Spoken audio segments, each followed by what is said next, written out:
Details.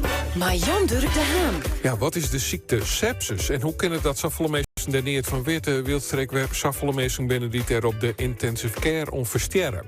Dat is heel kwaad zijn het onderwerp van een documentaire die Doortje Adema en Jelmer van Delft uit Isbrecht hem heel graag maat zien willen.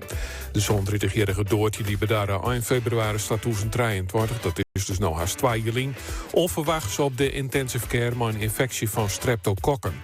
De signalen van sepsis waren in eerste instantie mis door de hulpverleners en het hier net volle skeelt of ze hier er net meer west. Ze lag zelfs 2 weken in coma.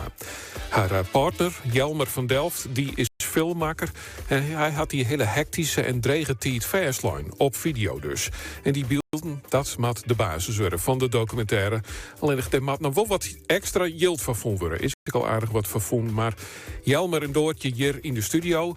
Ja, sepsis, daar hebben we dus over. Het is hartstikke gevaarlijk, maar bij de heel veel mensen toch net bekend. Dus ik vrees ik maar gewoon Doortje. Wat is het? Wat is sepsis? Ja, nou ja, helaas weten wij nu, of maar goed ook wel wat het is.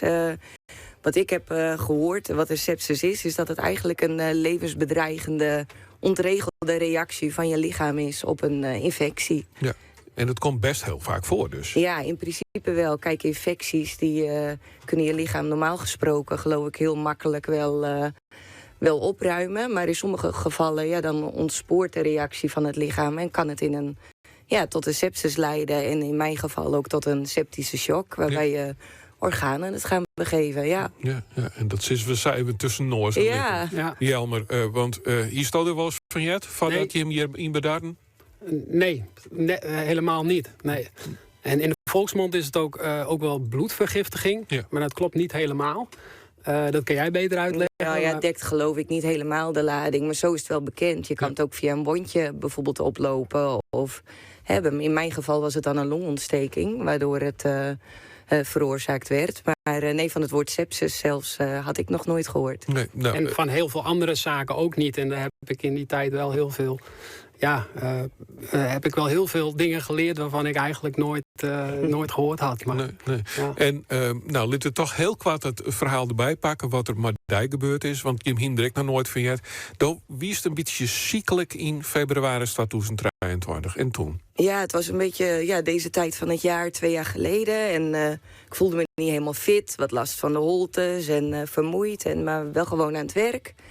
En het laatste weekend van februari, toen begon ik me echt slecht te voelen. Dus echt doodziek, zwak. Ik begon veel te hoesten, werd benauwd. En mijn hele huid werd ook rood. En we dachten van, we moeten de dokterswacht toch maar even bellen. We vertrouwden het niet. En normaal gesproken komen we niet zo vaak bij de huisarts. Maar we dachten even goed laten checken. En eigenlijk bleek al heel gauw de conclusie toen van het is waarschijnlijk een vervelend griepje. Want die heerst en gaat me uitzieken. Dus met dat advies ga je vervolgens naar huis. En het is natuurlijk dan weer weekend. Dus je probeert het uit te zieken. Maar al gauw kwamen we erachter dat dat niet zo makkelijk ging. Dus nog een keer contact gezocht. En nog steeds waren die signalen niet zo helder dat het dus echt om iets ernstigs bleek te gaan. Wij wisten alleen dat we het niet vertrouwden. Maar wat het kon zijn, wisten we niet. Dus, en kon je hem hulpverleners toen uitzoeken? Ja, maar koest toen de dokterswacht uitzoeken? Dat ging net helemaal goed, nee. Of tenminste, ik vond... ik ga even over het Nederlands weer. Ik vond het lastig om mijn zorgen over te brengen op een of andere manier. Omdat aan de ene kant hoopte ik ook dat ze gelijk hadden dat het wel mee zou vallen. Het leek ook op een griepje. Maar het ging heel goed achteruit, hè? Ja. Ik plaste niet meer. Ik kon ook heel slecht slapen. Ook al een aantal dagen. En ik had gewoon echt ondraaglijke pijn. Dus op een gegeven moment had ik zoiets van laat mij maar. Je moet het uitzieken, maar je weet bij God niet hoe je de nacht door moet komen van de pijn. En het advies was, de volgende dag kun je bij je eigen huisarts terecht. Ik ben blij dat we dat advies niet meer af hebben gewacht. Want Jelmer zei, ik trek het niet. En toen zei ik van, we moeten gewoon 112 bellen. Want ik dacht, hier moet nu iets aan gedaan worden. En dat bleek dus ook zo te zijn. Ja, maar kwaad je het verhaal een beetje zien. Dan best op de intensive care in Snits bedaren. En daarna UM's gegeven. Ja, ik ben op de spoedeisende hulp. Werd al vrij gauw duidelijk dat ik een septische shock doormaakte. Dus ik ben meteen naar de IC gebracht. Ik weet hier alleen helemaal niks meer van. Rond die tijd ben ik begonnen met filmen. Omdat ik ook wist van... Dit is misschien voor Doortje fijn om terug te kunnen kijken... van wat er met haar gebeurt. Ja. Dus, en de eerste nacht... Ik wil het net helemaal emotioneel maken. Maar dan zei ze toen dan kies het waarom zien. Maar dat hier ik samen misging kennen. Ja, gelukkig kies het nou waarom zien. Ja, dat zei ze toch. Zo stond het er toen wel voor. Want de eerste nacht dat ik ook werd opgenomen... leek het alsof ik ook een hartinfarct aan het doormaken was. Dus de organen begonnen het toen echt op te geven. Dus ik denk dat we er net op tijd bij zijn geweest. Ja. En Doe vertelt het al, Doe bist van die zelf filmmaker. Dat maken ze bedrijfsfilms, dat soort van zaken. Ja, een soort videoclips, maar ik aftermovies en een soort creatieve. Ja. Dus een oor zou misschien alles opschreeuwen ha. Ja. Maar Doe heeft die videocamera gepakt en Doe dacht ik maak dit filmpje. Ja, zij is het goed. En hoeveel uren materiaal luidt er nou? Dat heb ik nog net al weer opteld. Maar 2 weken lang in coma. Ja. Het is ook een soort materiaal waar we net zo vol aan hebben. Want Doortje die had het ik heel oors mooi maken. Ja, maar dan is het de peteren filmen, toch? De gesprekken met de dokters. Ik heb gewoon mooi mijn telefoon altijd in. Dus het is achterhoud hier ik het maar. Hier ik mijn camera maar mooi pakt. Want als er een documentaire van maakt, dan is dat beter materiaal. Maar aan de andere kant, dat wie elke keer in het moment dacht ik van, we gaan er nou gewoon... ik moet het maar gewoon dwan. Het wie ik net altijd leuk om te dwan. Maar bij die dokters en die artsenverslagen, dan wie het wel ik heel handig dat we dat waarom lustrie konden. Ja, en Doortje mist dus die hele ervaring eigenlijk. Ja. Dat wist dan net meer. Maar hij is het nou waarom John, dus wist het nou eigenlijk alsnog. Ja, ik denk dat het voor mij echt heel, heel fijn en helpend is geweest voor mijn verwerking. Dat ik achteraf de beelden kon zien en daarmee een beetje de gaten in mijn geheugen kon opvullen. Ja. En dan dat nieuwe project. Want je hebt wij willen hier een documentaire formatie. Ja. Waarom? Ja, het is niet zo dat ik nou per se zo in de picture wil staan. Maar ik merkte die beelden die zijn ten eerste heel helpend voor ons geweest. Maar omdat wij hadden nog nooit van een sepsis gehoord. En je gaat daarna een beetje erin verdiepen. En je komt erachter van, eigenlijk komt het best vaak voor. Het hoeft ook niet altijd heel ernstig af te lopen.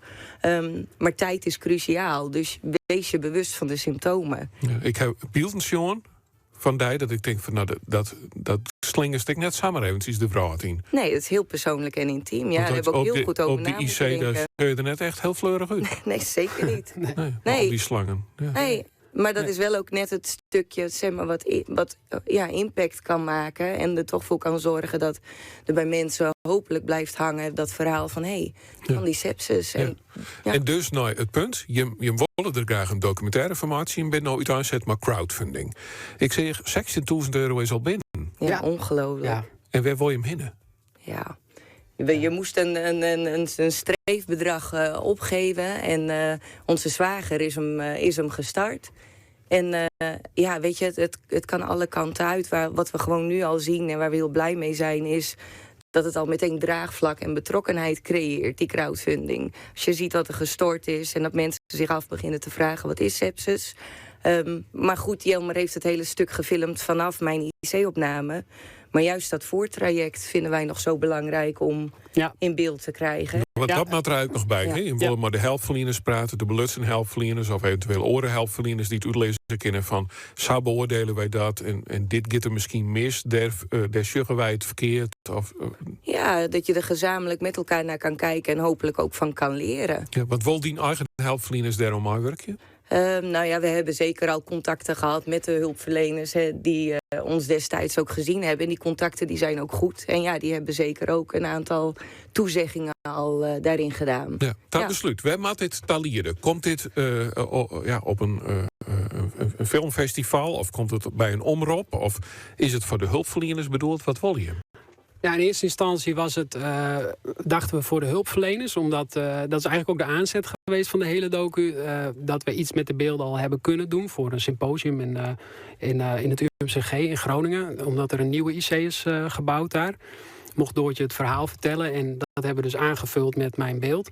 En daar kregen we zulke goede reacties op. En ook van dat ja, er was iemand bij die zat al 40 jaar in het vak en die had nog nooit zoiets indrukwekkends gezien, zeg maar. Dus daar konden we al Ja, dat moedigde ons wel ja, dat aan. moedigde ons aan. En die zeiden ook van ja, eigenlijk is het niet alleen het sepsisverhaal. Het is de hele ervaring kan op heel veel vlakken kunnen mensen zich daarin herkennen. En niet alleen voor zorgprofessionals, maar ook voor een breed publiek. Ja. Nou, Ja. voor een breed publiek. Nou, misschien dat er een Wie omroep weet. is die dat ooit oppakt. Maar eerst moet die maken worden. Ja. Er is al flink geld binnen, maar er moet nog meer bij. En waar dat steunen wil, die kent terug op sepsisendoor.nl. Nou is dat altijd wat moeilijk van hoe schreeuw je dat nou? En ik heb het gecheckt dat je nou zie op Doortje en Jelmer. Maar Google, dan ben je heel gauw op je site. Nou, dat En dan is vind je fantastisch. alle informatie, het hele verhaal, wat ik nog wietwaardiger is, maar waarom had je het doggen en wat er eigenlijk gebeurd is, wie er meer over wil. Nog één keer de site sepsisendoor.nl of zie je op Doortje en Jelmer. Mooi dat je hem hier wint. Hartstikke bedankt voor En de een aandacht. heel groot succes nog. Ja, verder. dankjewel. Hoi. Eén station voor alles. Nice, waar en de beste muziek.